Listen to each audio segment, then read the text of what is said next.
semua lembaga desa dirawuhkan. Ya lagi misalnya yang catat wis ben pertama perdana kuwi catet dadi kenek gawe cerita besok. Muga-muga niku sak teruse. Muga-muga sak teruse. Allahumma amin. Alhamdulillah awake dhewe niki senajan ono rame kasus tapi awake dhewe tetep isih diparingi sehat karo Gusti Allah. Allahumma amin. Niki nurut ngendikane Pak Inggi dalu lho. Aku ya ora nambah ya ora kene kena kok takoki. Anu Pak, durasi waktune jenengan mengke mboten kathah kok. Mbuh lipur aku tok ya mbuh piye lho. Muk 15 menit. Aku ya oke, aku siap. Aku wis setuju. Wong dawa mbek ora paling ya. Sing padha iki apane kowe iki kok kowe iki yo pinter juga ya nek urusan iki. Ngeten iki Bapak Sederek rahimahullah. Karena ini momennya adalah memperingati hari lahirnya bangsa Indonesia. Oh ya lali, ini tadi saya belum nyebut ini adik-adik KKN dari UNESA. Ya, UNESA itu perguruan tinggi terkenal dalam bidang pendidikan, terkenal sak Jawa Timur. Muga-muga ya mahasiswa ini bener-bener pinter. Nyuwun sewu sepurane iki mahasiswa. Aku ki ora dosen kok dosen. Rupane kampus ora tau roh. Rupane kampus ora tau roh. Ngene iki jane nang mahasiswa sing cerita paling muatoh paling. Bagus kira-kira. Bapak Ibu secara singkat kersane sampean iki ben ora mung ure-ure tok. Bangsa kita Indonesia ini semua warga negara Indonesia tahu persis, mendengar persis bahwa bangsa kita ini pernah dijajah selama Indonesia atau ora tau? Selama lagi kok pinter 3,5 abad. Tak urut kowe. Gini, lho sejarah ini arah sing roh Pak. Aku ora ngerti. Mahasiswa yang kok cerita basa ora kok. Ora ngerti aku. Selama 3,5 abad Belanda jajah Indonesia ini beralih-alih politik. Satu, periode pertama atau abad yang pertama. Ini iso jawab berarti gue pinter tenan. Apa politik Belanda?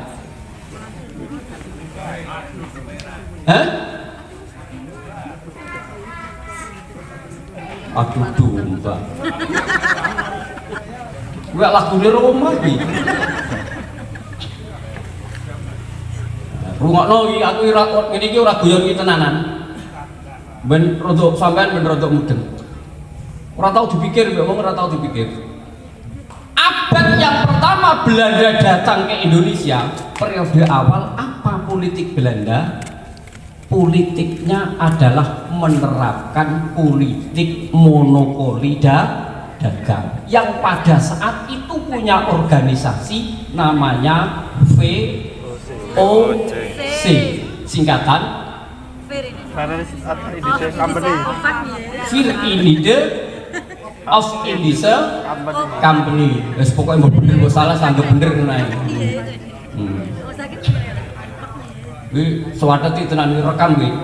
Ben rodok pengalaman kuwi. Politik awal Belanda datang ke Indonesia bukan menjajah. Bukan menjajah. Kuwi perlu mbok tiru kowe. Oleh dadi pahlawan kok gathuk kok. Padahal awakku ndasku rada ngelu ya. Esok mimpin upacara sekolahan berangkat neng Bojonegoro sak mono adohe. 12 kuliah ojo demi pagi aku serang kuliah aku jane. Bulikku kapundhut ora iso laku ora iso teko. Kira-kira 7 dinane semelok teko kono aku iso memberikan tausiah paling ora. Dipake gagal neh. gue balik iso untuk ngumpul aku ngatain reso istirahat sama sekali. Periode awal Belanda datang ke Indonesia, siapapun ahli sejarah mencatat tidak ada unsur menjajah, tapi meligi yang dijajah adalah dagang ekonomi. Setelah dagang dikuasai, kita singkat aja cerita ini, nek tak terus lagi rabar ke buku ini, akeh buku ini, kagel.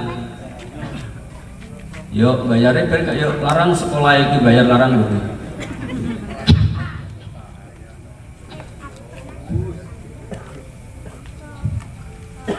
Setelah dagang dikuasai, VOC datang ke sini, bahkan lama-lama Belanda datang ke sini membawa pasukan, membawa kapal perang.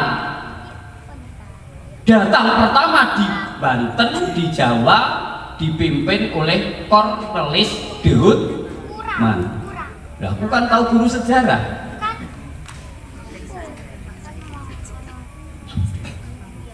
Membawa kapal perang, apa namanya? Perahu layar. Wah, yo mulanya takkan keluar.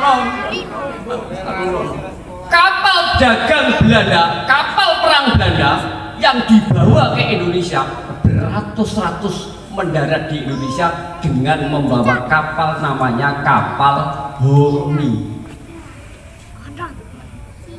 Lah aku nek wong kowe tak bliduki ra karo roh itu bisa. Ra roh, tapi nek nggiroi kowe ndang badhi pira terus ngono lho. Lho nggiroi kowe oleh badhi pira? Kok nggiroi lho iki. Lah kok badine akeh ora ono badine apa-apa.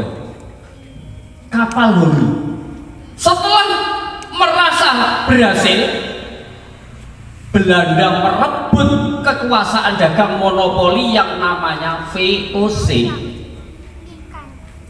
Akhirnya banyak orang Indonesia yang merasa kemerdekaannya terganggu. Akhirnya apa? Banyak mengadakan perlawanan, tapi sifatnya hanya lokal.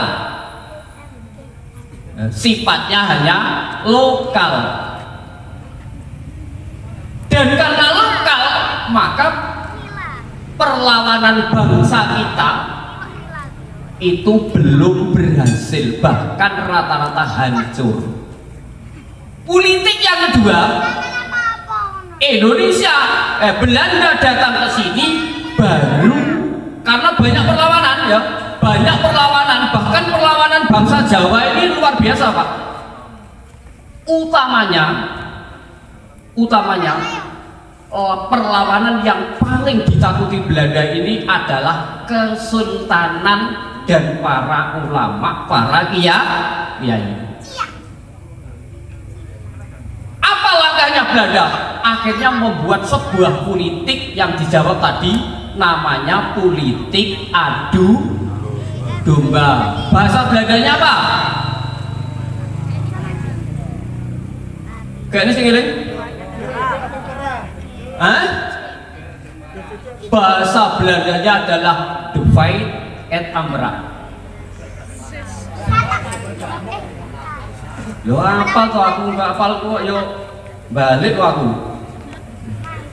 Politik adu domba karena bangsa Indonesia ini banyak perlawanan dan dikenal orang Jawa itu dulu banyak orang yang ditembak tidak mempan. Cerita iki metu saka cerita sing asli, cerita sarangan iki. Contoh, Mbah Wahab Hizbullah Jombang sing sakniki duwe tinggalan pondok tambak beras. Zaman Jepang duwe pasukan jenenge pasukan Hizbullah.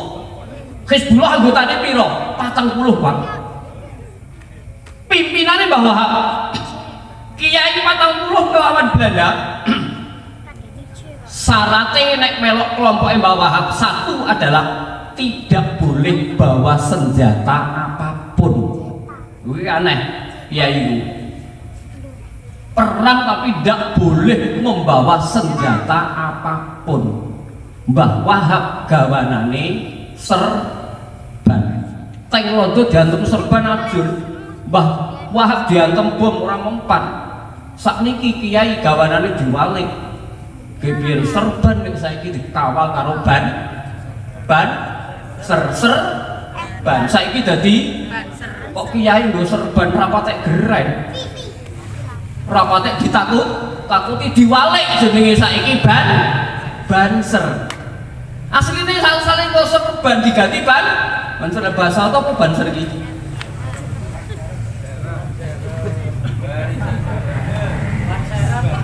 Loh, ngono tambahan gak ban serep nggih. Banser iki ban serep iki Jarwo dosa.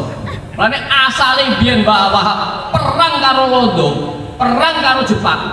Iku nggawa serban, saiki serbane selehno ganti banser. Wi cerita carangan iki ganti babal teko mau. Dengan adanya politik adu domba, ini sudah agak berhasil. Salah satu contoh, pertama ini yang paling melawan adalah Kerajaan Kesultanan Banten zamane Ki Ageng Tirtoyoso. Bagaimana hancurnya Banten orangnya sakti sampai sekarang orang ahli silat pencak isim. Ya, pencak isim, pencak setruman Pak. Kita kadang-kadang nek pengen meguru ning Banten. Pencak setruman sampai tanpa latihan. Poso terus kene dipijeti Pak. Tangan dipijeti. Berarti pijeti silat ini luar biasa pintere san. Tapi poso sik sampean. Kuwi carane Banten. Banten Tirtoyoso melawan Belanda mati-matian, tapi anaknya dua pangeran ini yang selalu diadu domba oleh Belanda. Sunan Haji ya ngono, Mufakir ya ngono. Kedua-duanya orang ini diadu domba Belanda, akhirnya Banten hancur. Mataram Islam. Nek tau rono sampean mlebu ning bekas dalemi raja, sandalmu regane sak miliar gak oleh mlebu. Nek sepatu eleke oleh mlebu. Ancen kuwi tinggalane londo ora tau sandalan jepit. Salah satu bukti. Lah aku wis rono bolak-balik dadi sapa lah.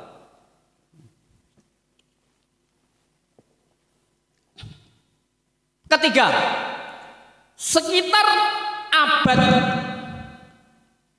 18, 19 awal terjadilah pertempuran yang namanya Perang Diponegoro. Saiki digawe guyonan perang hanya setelah sholat maghrib 1825 sampai 1830. Jadi kayak guyonan perang pada saat waktu maghrib 5 tahun Pak. Sebenarnya Belanda sudah hancur, tapi ono manfaatnya. Nanti kita ceritani. Wong Islam ini balik ya. Pada saat itu Belanda kedatangannya di sini tidak murni dalam penjajahan, tapi sudah membawa misi agama. Wong Indonesia asale ora kenal jenenge Kristen, jenenge Nasrani, dibawa oleh Belanda. Akhirnya ngantek saiki wong-wong Indonesia banyak yang mengikuti Nasrani. Utamanya yang paling diserang pertama, mulane tingkatannya dhuwur Pak. Cina di Indonesia ini tingkat derajatnya dikai nggon dhuwur. Dibanding wong pribumi lebih tinggi Cina. Cina yang datang ke Jawa ini dulu semua Islam termasuk Cheng Ho. Berapa kali datang ke sini? Semua Islam. Tapi belakangan Cina berbalik Kristen. Apa ana Kristen yang negara Cina? Ada enggak kira-kira? Enggak ada. Cina itu enggak punya agama. Cina adalah ateisme. ateisme, komunisme, tidak kenal yang namanya agama dan tidak kenal yang namanya Tuhan, hidupnya sosial. Cina penduduknya paling akeh, ibuh tenan mbuh ra iki aku ora roh. Ning ana sing cerita, Cina dipekerjakan oleh pemerintah, kapan wis ora produktif, nang wong ketoke wis rada loyo, suntik.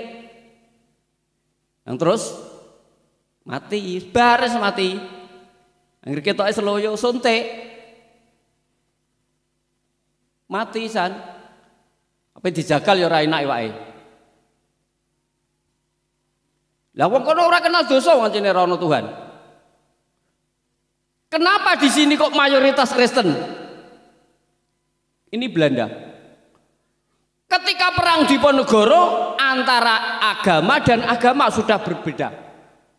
Agama yang debat Diponegoro adalah Islam, seorang ulama melawan orang-orang Belanda yang membawa misi Kristen dan membawa misi jajahan, termasuk diantaranya misi dagang. Diponegoro melawan habis-habisan. Bahkan Belanda, tentara yang ada di Indonesia pada saat itu, Indonesia belum lahir, di Nusantara itu habis impor dari Belanda. Habis politik diganti, Pak. Apa jenenge? Politik diganti terakhir, urung terakhir isek sitok.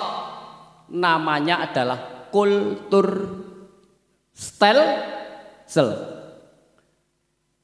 Kultur stelsel. Ono sing maknani tanam paksa.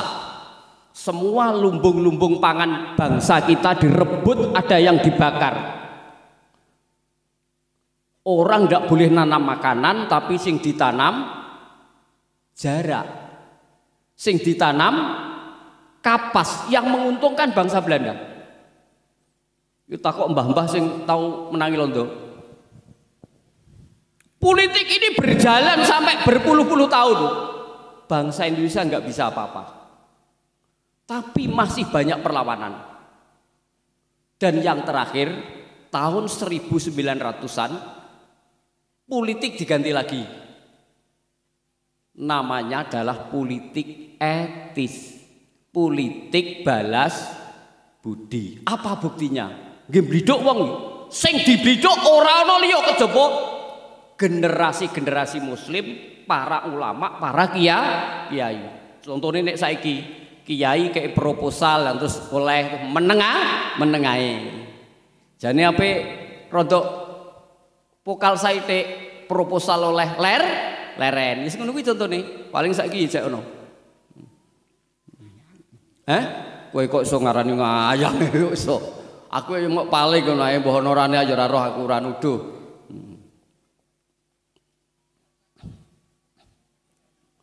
Politik ini tang terakhir politik etis balas budi. Apa buktinya?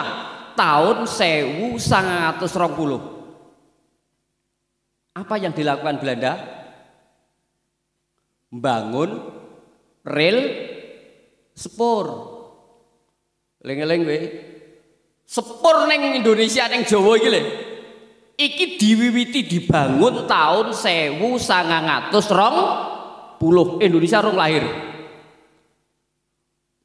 Anak-anak bangsa Indonesia, khususnya anak-anak orang bangsawan, anak bupati, anak wong-wong sing luhur, boleh belajar. Karepe londo, Pak. Iku sampean tiru. Mahasiswa-mahasiswa iki lho. Karepe londo, anak-anak ini dipelajarkan di Stovia. Stovia jarine ya londo kono aku urung tau roh nek iki. Di Stovia di sana belajar di sana.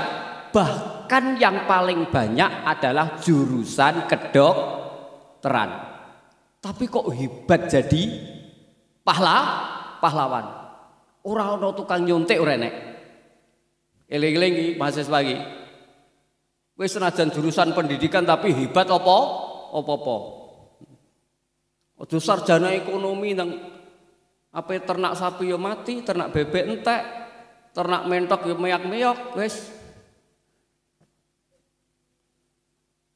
Lho Indonesia kan ngono to, Pak.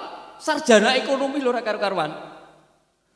Tapi Indonesia ya ngene iki ekonomi ngene iki.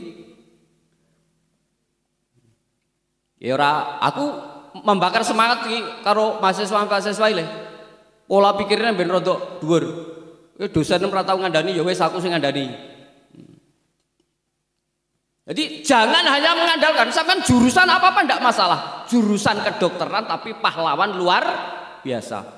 Diasingkan distofia itu artinya dijauhkan dari ulama. Di Jawa ini gudang ulama, dijauhkan.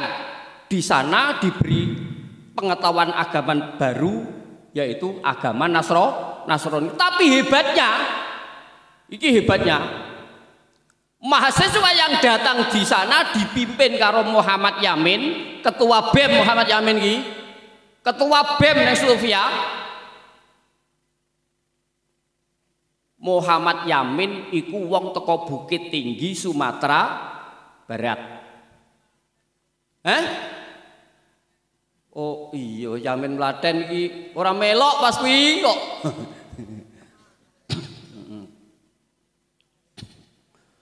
BEM iki Muhammad Yamin nggawe kelompok mahasiswa muslim ning negara Londo. Ora malah melok Kristen, Pak. Lho wis dibandani Londo kayak kelonggaran, ora kok anut Londo. Iku watake seorang tokoh, watake seorang pahlawan. Sampai seperti itu. Piye iki Kak kesuwen iki Pak? Seperempat jam iki. Loh, targetnya seperempat jam.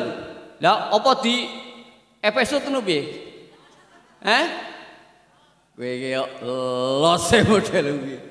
Gak bosen ning ngene iki. Aku e bosen ngadepi kowe iki.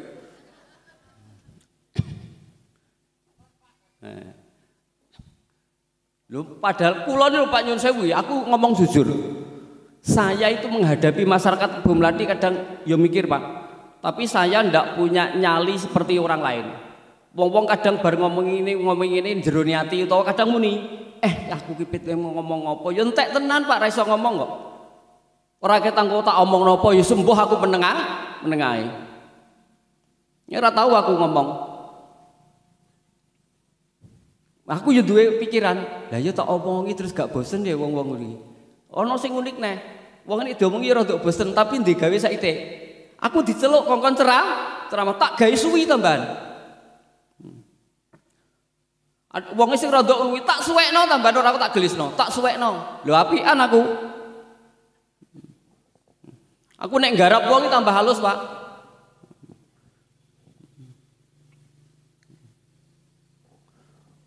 Ketika mahasiswa semua kumpul di sana, yang dirancang adalah bagaimana Indonesia ini, negara Nusantara ini bisa bersatu. Kesimpulan,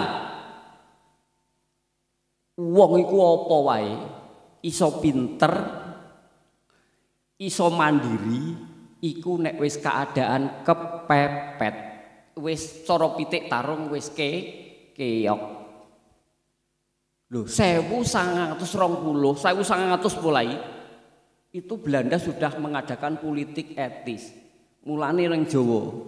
Iki Pak Inggi mbah roh sejarah mbah ora lho. Aku ora kok nyak mbah ora, maksude mbah roh mbah ora mungkin roh mungkin ora. Mulane ning Indonesia ning Jawa iki ana tanah jenenge Solo.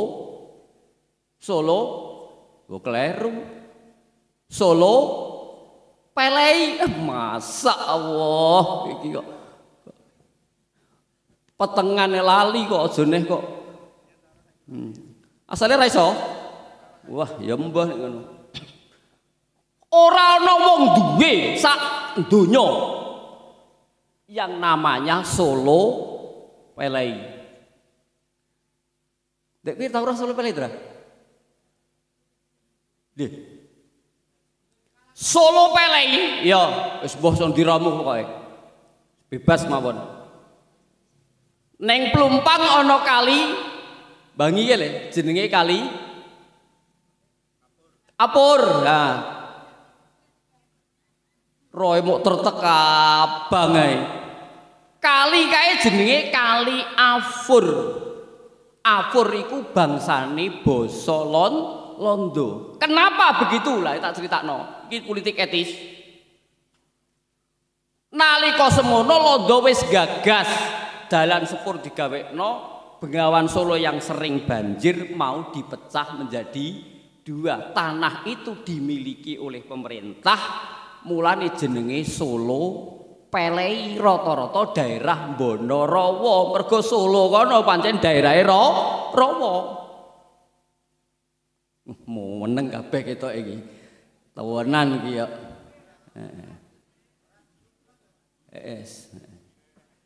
Kandhani kok aku wis yakin iki gero, tapi yo kuwi Pak lah gero ini oleh bathi pira ngono tak kandhani iki. Solo Pelei. Yang kedua, sejarah desa mesti ada catatan. Tahun berapa saya nggak tahu ya, saya nggak pernah memegang jadi kepala desa. Mungkin nek tahu jadi kepala desa rada mudeng ora tahu ya. Wong mudin ora tahu kok. Bapakku mudin lho, Menteri Agama nggih piyen. Bapakku Menteri Agama di desa. Tapi anak-anak bapakku pesen kok kowe aja dadi mudin. Wah, kok mudin niku resiko. Ya wis rene sing dadi mudin, tapi penggaweane nyatane rene sing iso lupas ya. Ngono iki isih kon slametan ya. Setelah Solo Pelei ada yang kedua, tanah di Pulau Jawa ini dulu adalah sudah dikuasai oleh Belanda, Pak. Dikuasai oleh negara. Sejak 1900 Belanda wis apian, wong dikongkon jaga, kongkon ronda, dikei garapan sak petak. Nek wong Jonegoro ning ngarani kulen. Wong kene ngarani gogolan. Ana sing ngarani kraman. Lakon, papat wis ketemu ana neh jan. Seje desa seje cara, Pak. Lah aku kan wong rondok biayaan dadi roh bahasane. Tahun berapa? Tahun pinten Pak iki? Di ana Raja Matok. Nah, kandhani kok Pak iki mbora-mbora kok iso aku mbok kon crita lho piye karepe wong-wong iki. Tahun 55, sekitar tahun 55 ada pemerintah ini mulai gogolan digawe Raja Matok. Akhirnya saiki wis dadi hak milik kuwi biyen nggone Londo. Rencananya Bengawan Solo mau dipecah menjadi dua. Mulane Afur. Afur iki maknane sudetan. Calon kanggo gawan kembar. Untung aku niki dadi wong kok pengalaman teko kono bareng ya mbah sing ngandani sepo. Asline ya ora iso kadang iki. Kok nek sing ngadepi ngono ku ya mbah iso werdas aku. Politik etis. Pahlawan bangsa kita, ini udah joling merdeka tok. Coba bayangkan, Muhammad Yamin CS, semua dokter-dokter, hampir semua dokter yang insinyur hanya Pak Karno. DRS hanya Muhammad Hatta. Wong Sumatera, mulane piye ra piye, eling-eling ya, piye ra piye, wong sing kuat mimpin negara. Nek ra wong Jawa wong Sumatera. Nek ramalan Jayabaya mesti ngitungane Jaya Negara. Jaya Negara. Ku ora tak artekno neh iki ya sok ben neh to ya. Kok kesuwen nek saiki. Sing kuat dadi presiden nek ora wong Jawa wong Sumatera. Pahlawan itu rata-rata Muhammad Yamin dari Bukit Tinggi Sumatera Barat. Tahun 1908 wis katok, wis keok entek apa-apa, lagek gelem rukun toto-toto. Ya kelakuanem ya ngono kuwi. Wis keok kok lagek sadar. Tapi pahlawan Muhammad Yamin sik sapa sing bayari, sapa sing ngakon? Bayangno kowe. perang musuh londo gamane ra sembarangan. Sleder nyawa taruhane. Berangkat tanpa pamrih perlu mbela ngrungkepi nusa bangsa. Sampeyan tek saiki tak bayangno. Ratan bujat lho kon mek watu saikrak njaluk bayaran. Lho bayangkan itu. Makanya aku saiki ngarani, pahlawan saiki apa? Dibanding pahlawan kemerdekaan tidak ada apa-apanya. Tidak ada apa-apanya. Peristiwa 10 November sopo sing lawan? Apa tentara? Gak kuat Pak tentara. Pak Karno saja sudah instruksi. Pak Karno instruksi bahwa orang Surabaya menyerahkan senjata pada tentara sekutu. Tapi rakyat kok ngotot dan berhasil. Ngotot dan berhasil. Iku rene sing bayari, Pak.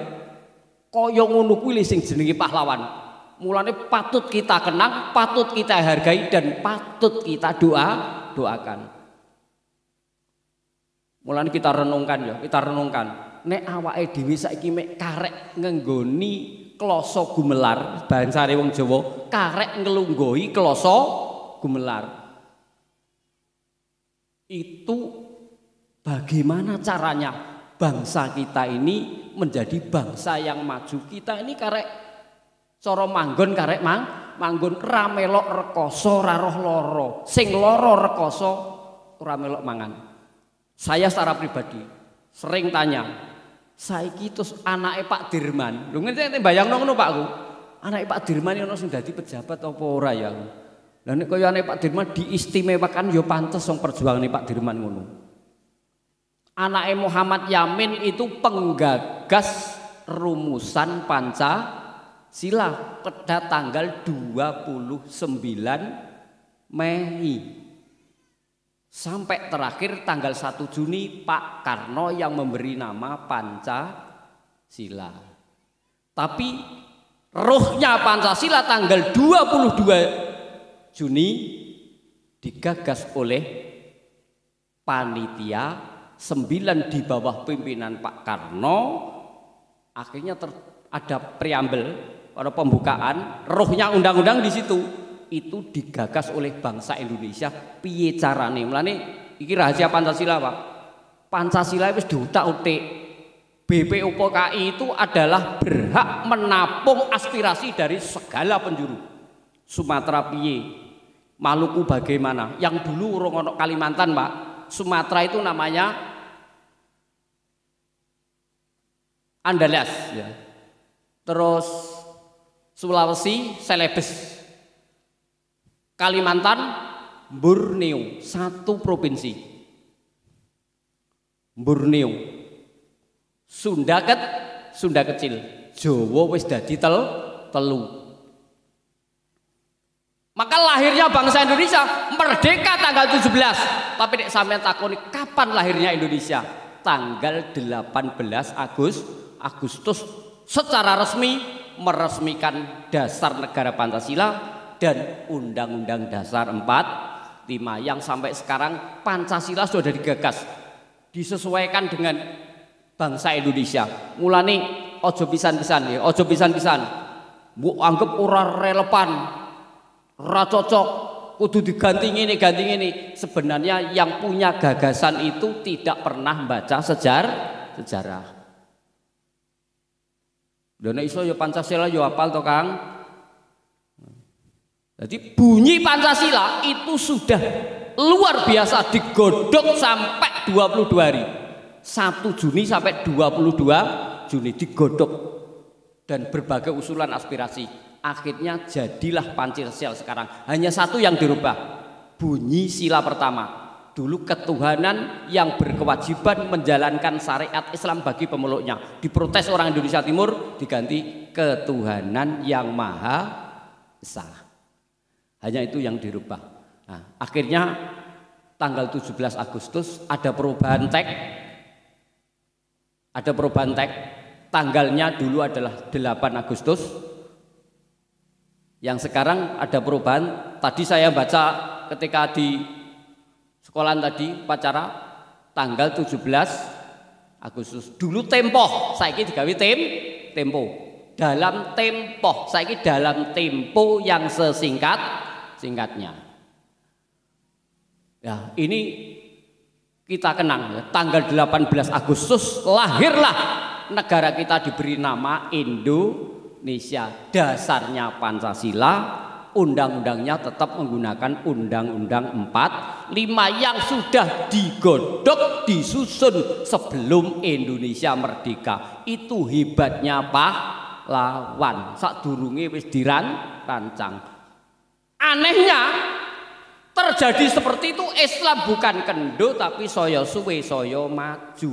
Sampai anek syukur mulane aja mek hura-hura. Ini tak kei sejarah. Terjadi ada syukuran kuwi nek digawe hura-hura. Cilaka. Sebelum negara maju donya iki paling kendel, paling menangan sak donya itu adalah orang Cina. Yang dulu wong kene arani tar. Wong kene ngarani tar Cina. Hancurnya Bani Abbasiyah tahun 1528 itu Kaisar Hulagukan. Hancurnya Kediri Jayakatwang di bawah kaisar orang Tiongkok namanya Kaisar Kubilai Khan. Majapahit berdiri goro-goro poya-poya. Kubilai Khan ini diplosokno bar menang dijak pesta. Ronggolawe pinter Pak. Ronggolawe ndek minuman terkenal ya Pak. Towa, mulane hati-hati kowe. Rahasiane. Towa itu ternyata yo kena berjuang ya Pak. Mulane yo aja gedhingi teman-teman. Aja gedhingi teman-teman. Yo aku ora kok ngolehno lah, yo aja gedhingi teman-teman. Iku ono kenangane kowe. Dengan Towa tentara Tionghoa, orang-orang itu diberi pesta, tanggano sindir sing ayu-ayu joget-joget, minume towa, bar ngombe towa kelenger kabeh. Ronggolawe pinter, ora usah perang to. Kapan setengah mati gorok, setengah mati gorok. Lah sing rada sadar melayu mulih menang tanpa perang. Gara-gara towa iki iso mbebasno Majapahit tak kandhani. Lah ning kowe aja bangsane ngono kuwi perlu dihindari ning kadang-kadang incene ana manfaate ning aja mbok tiru. Ki aku mung crita sejarah. Nah, ini diantaranya lahirnya bangsa Indonesia yang sampai sekarang kita kenang dan alhamdulillah sudah bisa maju. Saiki wong-wong iso mangan sego beras, sego rantek-entek, ndok ngantek raduan iwak pitik ngantek waras-warasen aku. Nang jaman cilikan ku iwak pitik nang bodoh. Bodoh wong kene apa riyo. Ngono iki pucuke suwi-cilik iki, Pak. Nek ndas sigar dadi loro. Nek cakar ya cakar tok. Nang pitik sitok cuwilik-cuwilik cilik kok. Ngono ki tak pangan saithik pas aku yo enak meno. Nah cah saiki kayak sempol sitok. Lho. Ora ngepek sean. Kadang sampai radoyan, Pak. Iki berkat makmure bangsa Indonesia. Ini yang perlu digali. Indonesia muga-muga iso maju setara dengan negara-negara di luar Indonesia. Negara kita ini ekonominya kondusif. Iki corona dan muga-muga nang dicabut karo Gusti Allah. Allahumma amin. Wah, ono sak jam luweh iki ngisan bae. Kebablasan gitu iki. Nggih pun ngoten mawon niki muga-muga dadi sejarah, dadi peringatan, dadi kenangan. Kalau sampean kepethuk negara kada pethuk niki aku ya ora iso crita nggih. Niki dadi kenangan jenengan sedaya dari aja eling-eling enake tapi enak iku lewat rekoso dhisik. Assalamualaikum warahmatullahi wabarakatuh.